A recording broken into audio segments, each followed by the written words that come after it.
ഭഗവാന്റെ ദശാവതാരങ്ങളിൽ 4-മത്തേതാണ് നരസിംഹാവതാരം. സഹോദരനായ ഹിരണ്യാക്ഷവധത്തോടെ ക്രോധവാനായ ഹിരണ്യകശിപു ബ്രഹ്മാവിനെ തപസ് ചെയ്ത് താൻ ആരാലും വധിക്കപ്പെടരുത് എന്ന് വച്ച് ഒരു വരം വാങ്ങി.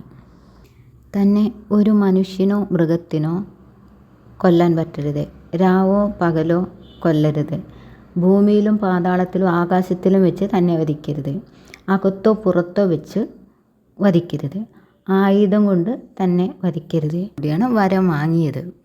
എന്നാലോ ഹിരണ്യകശിപുവിൻ്റെ പ്രവൃത്തികളെ കൊണ്ട് നാടൊട്ടുക്ക് ബുദ്ധിമുട്ടിയിരുന്നു. അദ്ദേഹത്തിൻ്റെ പുത്രനാണെങ്കിലോ അതിനേക്കാളും കഷ്ടത്തിലായിരുന്നു. ഈ അസുര രാജാവ് എല്ലാവരെയും ദ്രോഹിക്കുമായിരുന്നു. പുത്രനാണെങ്കിലോ ഒരു തികഞ്ഞ വിഷ്ണു ഭക്തൻ. ഇദ്ദേഹമാണെന്നുണ്ടെങ്കിലോ അച്ഛനാണെന്നുണ്ടെങ്കിലോ ഹിരണ്യകശിപു ആണെന്നുണ്ടെങ്കിലോ അദ്ദേഹത്തിൻ്റെ നാമേ ഉച്ചരിക്കാൻ പാടുള്ളൂ, ഭഗവാന്റെ നാമം ഉച്ചരിക്കാൻ പാടില്ല, അങ്ങനെയുള്ളതായിരുന്നു. പക്ഷേ മോനാണെന്നുണ്ടെങ്കിലോ ഭഗവാന്റെ നാമം തന്നെ സദാസമയവും ഉച്ചരിക്കുകയുള്ളൂ. ആ നാമം ഭഗവാന്റെ നാമം തന്നെ ഉരുട്ടിക്കൊണ്ടിരിക്കും. ഇത് അദ്ദേഹത്തെ ക്രോധാകുലനാക്കി.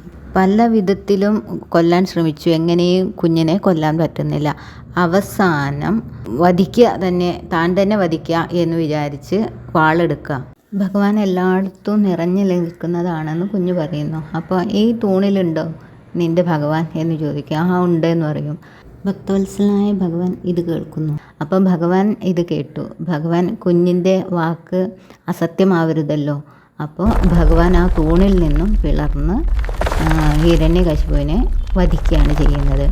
നാസ്തികനായ പിതാവിൽ നിന്നും പ്രഹ്ലാദനെ രക്ഷിക്കുന്നതിനായിട്ടാണ് ഭഗവാൻ നരസിംഹമായിട്ട് അവതരിച്ചത്. ഹിരണ്യകശിപുവിൻ്റെ വധം കഴിഞ്ഞ് ശാന്തനായ നരസിംഹമൂർത്തി പ്രഹ്ലാദനെ അനുഗ്രഹിച്ച് അപ്രത്യക്ഷനായി. ഇതാണ് നരസിംഹാവതാരം കഥ. എങ്ങനെ, ഇഷ്ടപ്പെട്ടോ? ഇഷ്ടപ്പെട്ടാൽ ലൈക്ക് ചെയ്യുക, സബ്സ്ക്രൈബ് ചെയ്യുക.